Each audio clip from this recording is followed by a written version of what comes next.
you know, when you graduate and you work, you can't take a nap at 2. Siestas. It's 102 and Oh, it's just and you. then it's just you on Friday. No. Wait. It's just. Oh wait. But Okay. it's just you for you. Yeah, for me. He only sees you I just see today. you all on Friday. I apologize. I apologize for your life. Okay. If it's, that's She's my in life. Every hysterics time. now. I'm very excited for this now. Every day is just me. Every day. All day. Okay. Here we're still talking NumPy. So NumPy is going to be like super important for, I don't know, data, whatever we're doing, data analysis, data science, maybe. whatever we want to call this statistics stuff. Because, well, so in Python, your common data structure is the list, but the list is not efficient for calculations, and so when you have like data sets. All right, you guys, settle down, please. When you have data sets with thousands or millions of entries, the list will bog down your computer in terms of hogging resources because the dynamic typing of Python, which makes it super easy to write code in Python, contributes to its inefficiency in the calculations. And so the NumPy arrays is kind of that step in between, like the atomic vectors in R that allow us these things, okay? All right, so I think we covered a little bit of basic math in, oh dear. My mouse, my trackpad, hang on. Okay, no, it's working. All right, sorry, for a second it seemed like my mouse was dying. Okay, so here I just created an array, and I'm following, again, the Python Data Science Handbook. I'm not sure how to best make this the class a little bit more interactive or something, but I do recommend, like follow along, and you're not going to remember your vocabulary or learn your vocabulary just by looking at it, okay? You've got to start typing these things out. And when you start repeatedly typing out the commands and the functions, that's when you start building your vocabulary here, okay? So here I'm going to just create a simple range in NumPy. So again, always start off with import NumPy as NP, okay? And then we're just going to say X is going to be NumPy A range 4, and we get the value 0, 1, 2, 3, okay? And then all of this stuff I think is very straightforward. X plus 5, you add 5 to each of those things. Addition, subtraction, multiplication, division, and you'll notice all of these up here are integers. So A range will default to making a thing of integers, and then as soon as I bring in division, it turns it into floats, and you can tell because it throws in decimal points. You get negative and powers, okay? So this should all be fine. And then we've got modulo division and then absolute value, which doesn't really make a difference on the values that we have right now, but there you go.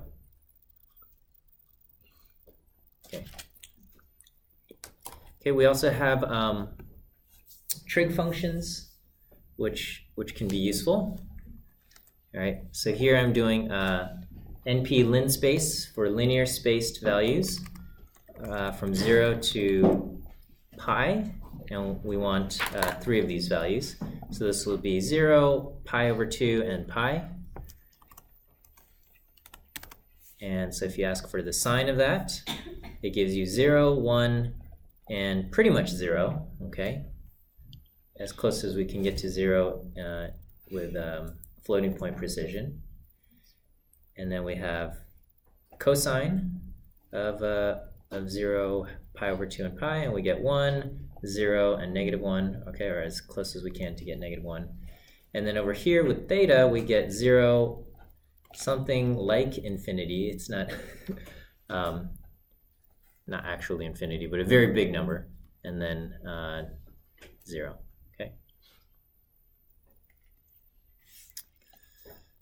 So those are your so all of the sine functions are going to we'll kind of preface them with np.sine, things like that. And then log is your natural log, so np.log.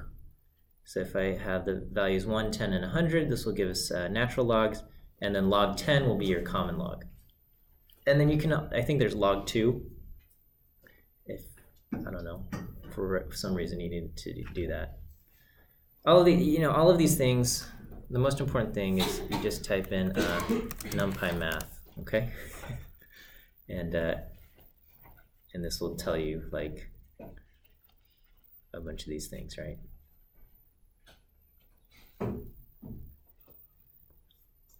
That's like the most important thing, is how to find things on Google. Just in life. Okay, because as much as we build our vocabulary, there's going to be words we don't know, right?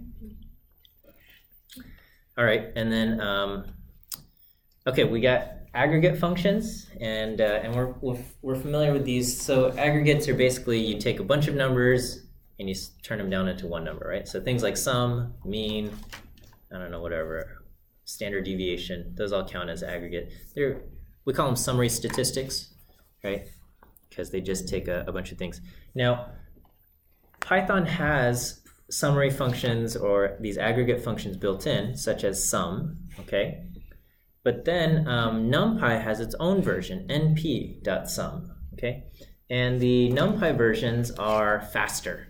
And you type this in, you're not going to notice a difference too much. But then when you try it out here with timeit, what timeit does is it runs the same operation like 1,000 times, and it times how long it takes. Okay, so here, so this is a special function. You type in %timeit, and then you give it the thing that you want. So here I said, give me a big array of random numbers. So random rand is going to be a random uniform, and I ask for 10,000 of these values, and I say sum them versus np.sum. Okay, and when I ask the computer to do this, it takes a little bit of time. You can see it running. And it's still running. My little icon shows that it's running. And then the other thing will finish at some point. Okay, and you can see that the regular sum took 230 microseconds per loop, and not 230, 2.06 milliseconds plus or minus 230 microseconds. So 2.06 milliseconds versus 12.8 microseconds. So it's like an order of 100 difference there, okay? And similar with finding min and max, okay? You can just use min and you can just use max, but NumPy has its own version, np.min and np.max, okay? So after picking 10,000 random values, the smallest value we observed was 4.46 times 10 to the negative 5, and then something on the order of 0.99998, okay? That's totally fine. And then when I asked it to time, it took 572 microseconds versus 5.88 microseconds. Again, a magnitude difference of about 100, okay, or order of magnitude there. So the NumPy versions of these codes are definitely much faster. Okay, we can. If you have a matrix, you can run summary functions on these matrices as well, and the regular sum function will give you operates across columns. Okay, and so if you're dealing with NumPy arrays, I kind of recommend just in general using the NumPy versions of the functions because they're faster. And but some of the things behave a tiny bit different. So for example, np.sum applied to a matrix takes all 12 of these values and gives you one value, okay? Which is, I think, what we would have expected, right? If we throw in a matrix and we say sum the matrix, we would expect to turn all the matrix values, all 12, down to 1, okay? So that's the numpy.sum function. But you can run numpy.sum. So here, let me, so here's something else. So of course my values are going to be different from yours, unless we set a seed. How do we set seeds in NumPy? np.random.seed, okay? np.random.seed. So we'll say random seed 1, okay? And then, so if I sum that, I get that. And then you can say np.sum, same thing, and then you can give it the optional argument axis. And axis equals 0. We'll do it across the columns. And then here, I can do np.sum m axis equals 1. And that will do it across the rows. So we'll say, what's the some of these 1, 2, 3, 4 values, and when you do that, it gets, I don't know, this. Okay, so that should be okay. And then similarly, you can do other functions like the min and the max, other aggregate functions with the axis. Okay. Is it SD? Let me see. Oh, STD, okay. For standard deviation. Yes. Oh, is there a question? Okay, question. So about the seed, how do you make it so that the computer goes back to choosing what the seed is? How do I? Like, when you said it, how do you make it so, like, you always need a seed, but the computer usually chooses the seed for you? How do you go back to it? Like, once you set it? Once you set the seed? Yeah. And, I'm sorry. You wanted to change it, but not to something else. The computer choose again. Resetting the seed. Well, I don't know. I've never had this thing where, like, once you set the seed and then you want to, I mean, you can just set a different seed.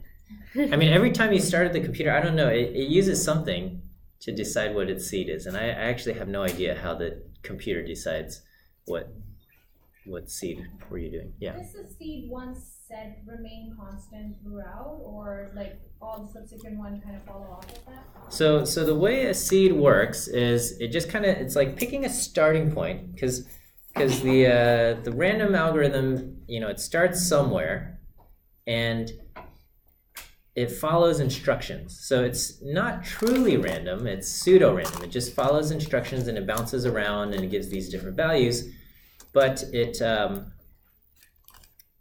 but the numbers it produces act like as if they were truly random. But for reproducibility, we like to have these things that set seeds. Often what we do is, if we're creating like a notebook, we set a seed somewhere at the beginning and then we just run our code, and the set seed starts your thing, and every call to random will just follow the path of randomness. At any time, you can say, you can set another seed and it will move you somewhere else on the random path and things like that. But yeah, every time you call np.random, it's going to kind of move you along the random path. And so if you have your notebook and you've set a seed once and somebody else copies that notebook and they start to run it, they're going to set the same seed and they're going to get they're going to follow the exact same path. Okay? Yes? The argument axis, what is that? So here we've got a matrix, right? The matrix is 3 rows, 4 columns. And normally, if we just did sum, it takes all 12 values and it adds all 12 and it returns 1 value. Okay? When I say axis equals 0, it says look at axis 0, which would be the columns, okay? And apply the sum function that way. Okay, so Oh, so just to that column. so what it does is it takes these 4 values or 3 values here. Here maybe I'm gonna just switch m up to be np.arange 12, and then I'm gonna do a reshape to 3, 4. Okay. So this is my array m here, and if I add those up, okay, if I add all 12 of these values, I'm going to get 66. Axis equals 0 says, what is 0 plus 4 plus 8? That gives me 12. What's 1 plus 5 plus 9? That will be 15. What's 2, 6, 10? And that's 18. 3, 7, 11 makes 21. If I say axis equals 1, it applies it across the rows and says, what's 0 plus 1 plus 2 plus 3? That's 6. What's 4, 5, 6, and 7? That's 22. What's 8, 9, 10, 11? And that's 38. Okay? So and then min will just say, what's the minimum in this thing? Okay? What's the standard deviation of all those values? You can do that. And you can also do what's the standard deviation, and you can also apply the axis according to that, right? And then so if the standard deviation for all of these are exactly the same because they're all spaced out, 0, 4, 8, 4 apart from the mean. Okay, and so those are all, and here I just stole this table directly out of the textbook, where it computes all of these summary functions here, okay? We have the functions, and then we have a NaN-safe version of the function. So Python doesn't have an NA like R does. R has an NA type and a not a number type and a null type, okay? As far as I know, Python does not. It has a none type, which is like a null, and you can't do any operators on it. It's a none, okay? And then, but so we often throw in NaNs for kind of missing values, okay? Which is a little bit different, but it serves a similar purpose. So the NaN type is something that's not a number. We often use it for missing values in Python, and so here you can specify x to be not a number. If you say what's the type, it's considered a float type or whatever. And so here I can say, sum x and 2, and if you try to add a missing value with the number 2, it's going to say I don't know how to do that, okay? And it returns back NaN.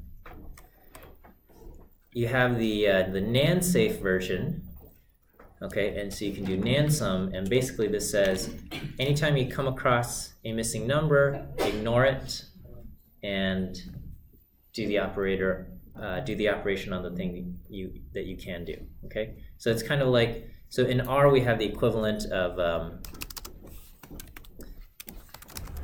in R you have the option na.rm equals true. So it's kind of like that. So if you're coming, of course, let me.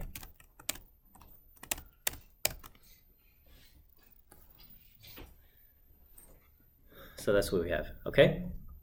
And notice because x is a float type, 2 gets upcast to a float, and the sum becomes a float version 2.0. Okay. Can I do int, not a number? No, I can't. So do NaNs have to be a float then? I'm trying to think. Let me see. Python, can I have NaN integer? Let's see. No. Is there a way? And the answer is no. Okay. Float arrays only. There talks about introducing a special bit that would store would correspond to NaN, but okay. Yeah. Okay, so yeah. So the answer is NaNs only exist in floats. Okay. Yes. So NaN without the quotient, it's just nothing. Yeah. You have to like if I just type this in, Is it a character? it'll say it's not defined. Yeah. And this is just a string that says NaN. Okay. You have to say float. Okay.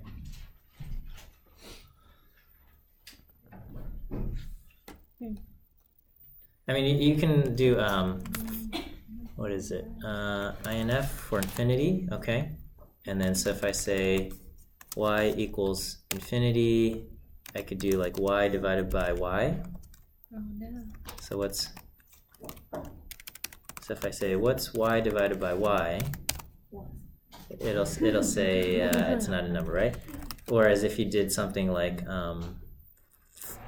0 divided by 0, Oh no.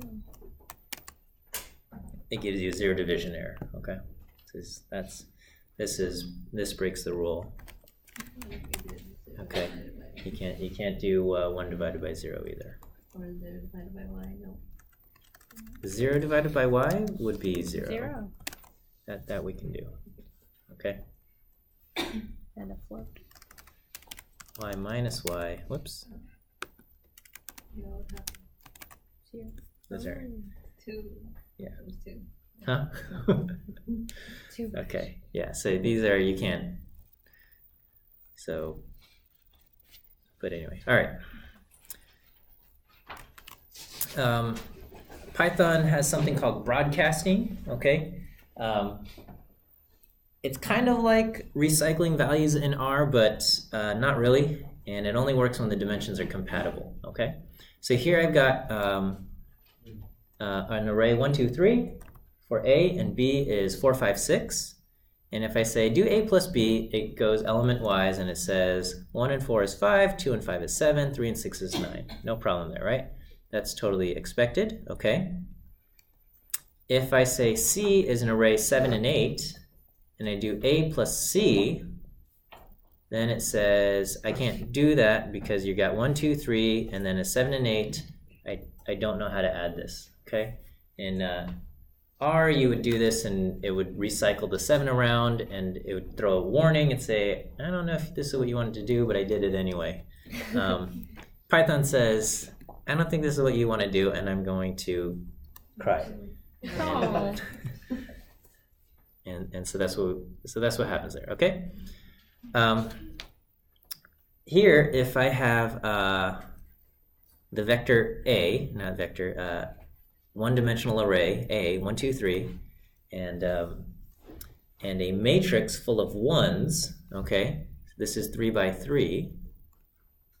I can do E plus A, and it basically will do 1 plus this first row plus 1, 2, 3, the second row plus 1, 2, 3, and the third row plus 1, 2, 3. Okay, so we can do that. Does this thing make sense? Oh wait, no, where did A go? What did? Let's see. All right. Okay, so A is 1, 2, 3, and here I'm gonna do E plus A.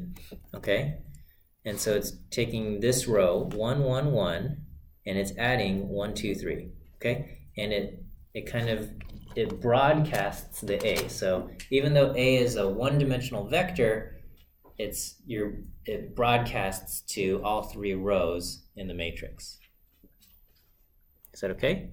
So it has to be a multiple, or like the number of columns has to be the same, but the number of rows. Right. If I tried to, so again, if I print C, and I tried to broadcast this, E plus C, it's going to throw an error here. It's going to say, you can't do that. Okay. here, let me, if I reshape A, so remember, I can't just do A transpose because A is a one-dimensional vector, so A transpose is still, it's still just a one-dimensional thing, okay? So if I want to turn it into a column, I have to reshape it. I have to do A reshape, and I do 3, 1s to say I want 3 rows, 1 column, and it becomes like this, okay? And then you can transpose it back, you can transpose it back, and things like that, okay? Wait, so the transpose works if Yeah, you can keep doing, because you're just like taking the thing and whatever it has certain methods, and you can just keep using those methods, right? Well, why can you transpose if you've reshaped it but not? No, this is stupid. We wouldn't do that, okay?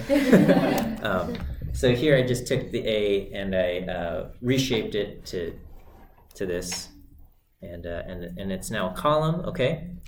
And then I can take E, our matrix of 1s, and I would add A, and it broadcasts that column across all the columns.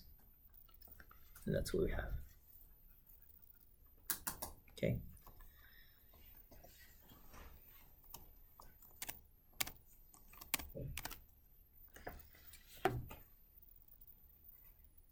Okay, so here I have a matrix D, which is 2 rows and 3 columns, okay?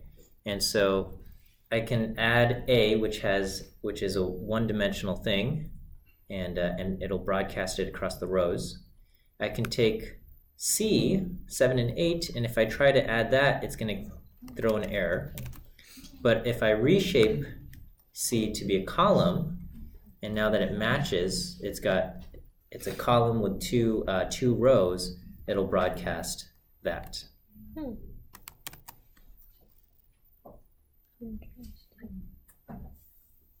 Okay, and then probably the most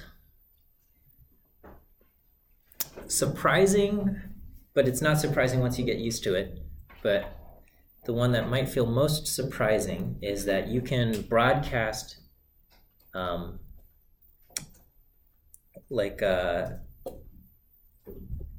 column matrices and row matrices together.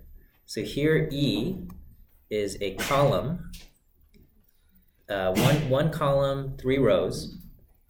F is 1 row, 3 columns.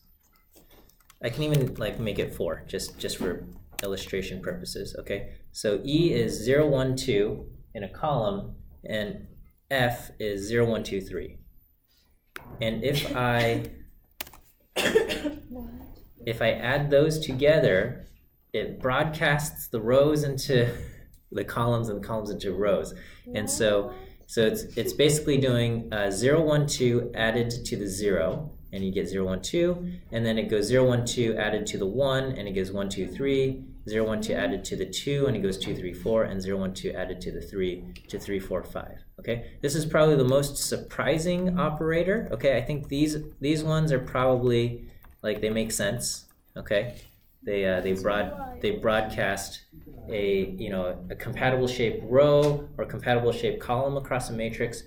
But if you have just a column vector or a row vector, they can be broadcast upon each other to end up with a matrix. It's kind of like an outer function in R, but it's not exactly the same either. Right, and then it doesn't have to be addition; it could be multiplication, and then you get something like this, right? So, like if I did 10 and 10 and 11 here. Oh my gosh. And then you get the times table, right? So that sounds cool. here, we'll just stick with the addition version. Well, here I'll throw on both. Wait. Equals. It does not like. Okay. No, you just do an outer. Yeah.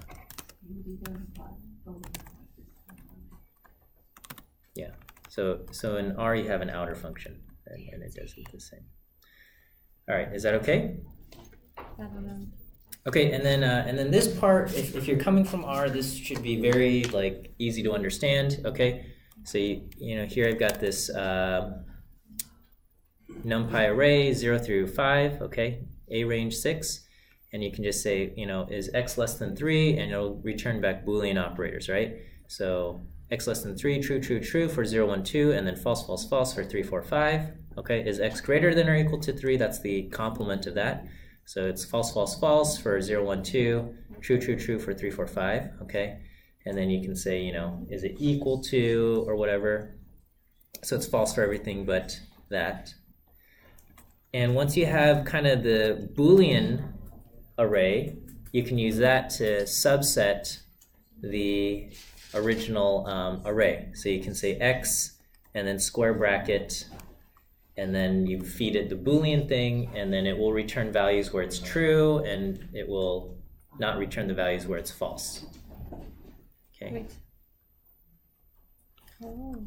Okay, so here, this thing, x greater than or equal to 3, is equal to this Boolean vector of falses and trues, and then you're just subsetting x using the square bracket and that Boolean vector of trues and falses, and it only returns back the values where it's true. So this is something we do all the time in R, right? Mm-hmm. So this should feel very natural. You can, if you take the Boolean vector, you can throw it into a sum, and it will count how many trues it sees. Falses get turned to 0, trues get turned to 1, so you can do that. And then just like if you need to calculate the proportion that's true, you can just throw it into NP mean and get the proportion that's true. Yeah, the mean of the Boolean vector. So the Boolean vector is trues and falses. All the trues count as 1s in these numeric operators. The falses get counted as 0s. So that's fine, right? So the proportion finds the proportion that is true.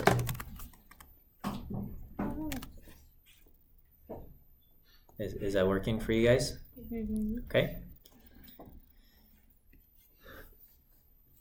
And it works with matrices as well. Okay, so here I'm taking the range 0 through 11, and then we're reshaping it to get this.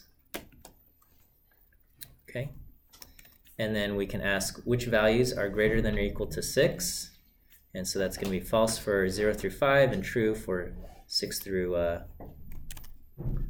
12. Or I mean, you can do all sorts of things, right? You can do %2 equals 0, and what will this be? Which values are divisible by 2? Okay, so true, false, or true, false, false, true, false, false, something like that. All right, but let's just go back to greater than or equal to 6. Okay, and then again, you can throw it into the sum, and just like the other summary things, you can also throw in an axis, and it will do column-wise or row-wise addition, right? And it'll say how many are true, true here, and things like that. And it gives you 1. There's 1 true, 2, and 2.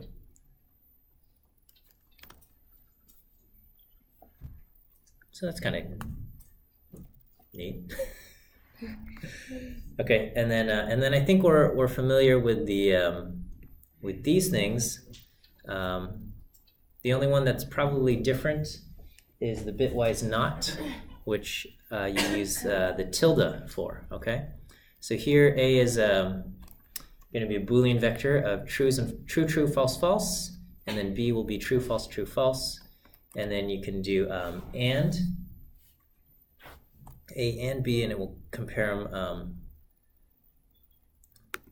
Let's make everything nicer to see. So print A, print B, we'll print this. Okay, and we'll print this. This is element-wise or bitwise or, so the and, both things have to be true, so we get true, false, false, false. The or is one or both have to be true, so we get true, true, true, false. The caret here is the exclusive or, so there has to be one true and one false. So that'll go false, true, true, false. And then lastly, the not is the negative of whatever you have. So we do the opposite of A, we get false, false, true, true. And then np.any is if any of them is true, then it will return true, and then all have to be true. Otherwise that. Okay. Fancy indexing. So regular old Python doesn't support fancy indexing.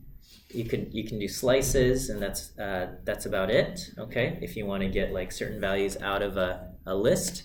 NumPy supports fancy indexing. Okay, fancy indexing basically just means picking elements that are not necessarily adjacent to each other. So a slice allows you, like with NumPy you can slice things just like a list, but you can also do the fancy indexing. So you can provide it a list of values or an array of values. And so here, if this is my vector of random integers, okay, and it says I want the 0th index, 1st index, and 5th index values, it will extract those values and it will pull out 37, 12, and 5. And then you can you can make a matrix like this, 1, 4, 7, 2, 3, 8, and what gets returned is it will be in matrix form here. You're going to take, it's going to feed back the elements at 1, so 12, and the element at 4, which is 75, and the element at 7, which is 64, so on and so forth. And this will be in the shape of an array.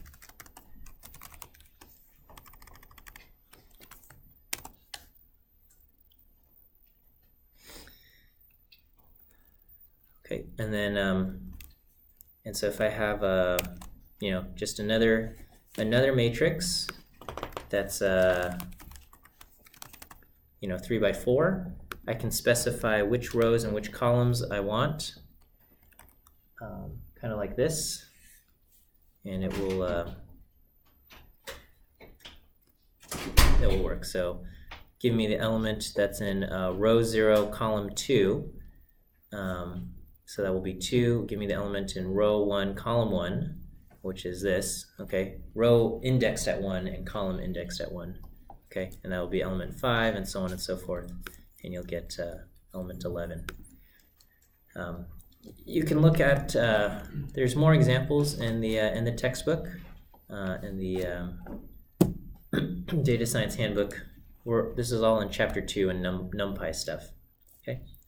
All right, and then lastly we have sort and argsort.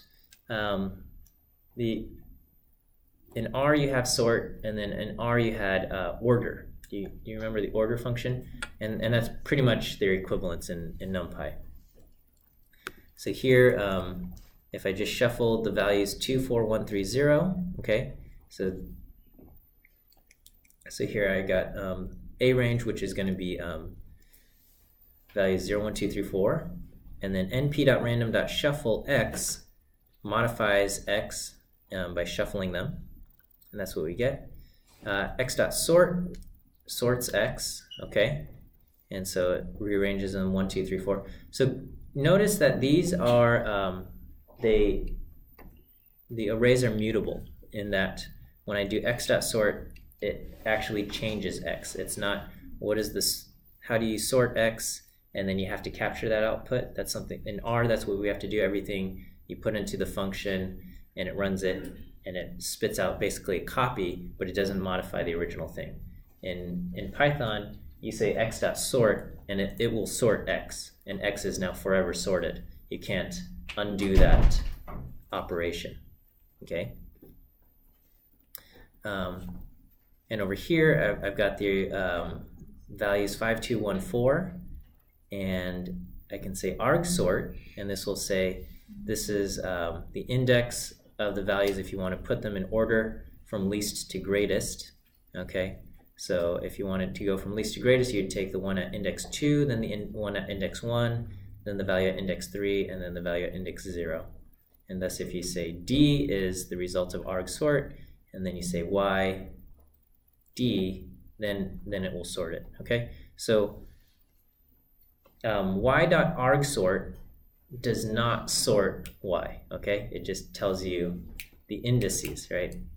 Because if we did arg sort, the values that arg sort returns are between 0 and 3, 0, 1, 2, 3, and those values don't even exist in R. I mean, don't even exist in Y. So if I did y.sort, then I would get this thing. Okay. So this is like 2 steps in between to get to accomplish the same thing. But probably you wouldn't use arg sort just to sort Y. You would use arg sort to then reference another thing that's kind of related to Y and pull out the related elements, right? Okay, and then lastly, we have in a matrix, you can sort using with the axis option, and this has total disregard for it. This is not a data frame, it's just values in rows and columns, okay? So in a data frame, each row is kind of like this unique thing. That's not the case here. Here, I've got kind of these random integers, and I say sort axis 0, which is columns. So it says, take this column 5, 1, 5, 7 and sort that, and it returns back 1, 5, 5, 7. Okay.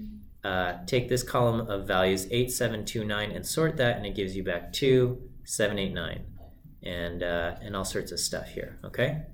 0, 2, 4, 0, and it rearranges it 0, 0, 2, 4.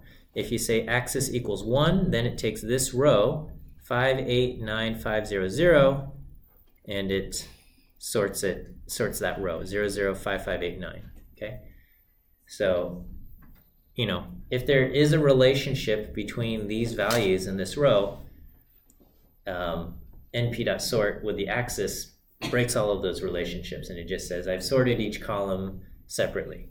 Okay. Okay, this is a lot of stuff. You'll have a vocab quiz on Monday, and so you definitely want to familiarize yourself with kind of the stuff here. Okay, I would say learn the vocabulary covered in the notebooks that I've written.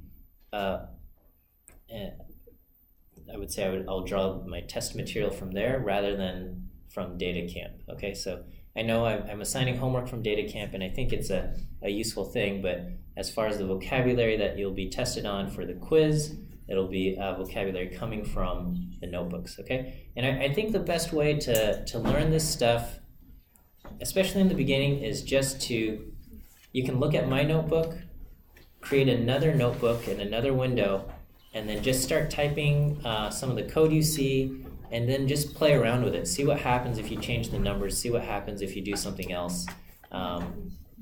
See if you can think of something to do, and see if you can type that out without having to reference the notebook. And in the beginning, you're going to have to reference a lot of things. You're going to have to look up a lot of stuff. You're going to have to go on Google and look up these things. But as you start typing and start writing these over and over again, you'll become more fluent in the terms of the vocabulary. Okay? All right. So the vocab's on the NumPy stuff? Yeah, the vocab will be on list stuff, NumPy stuff, maybe a few string stuff. Okay? It's all in these notebooks that I've put up for week 2. Did I do what? Decreasing? Oh, I didn't do sort decreasing, but are you asking for the purpose of the quiz or just like in general? Yeah. Yeah, you can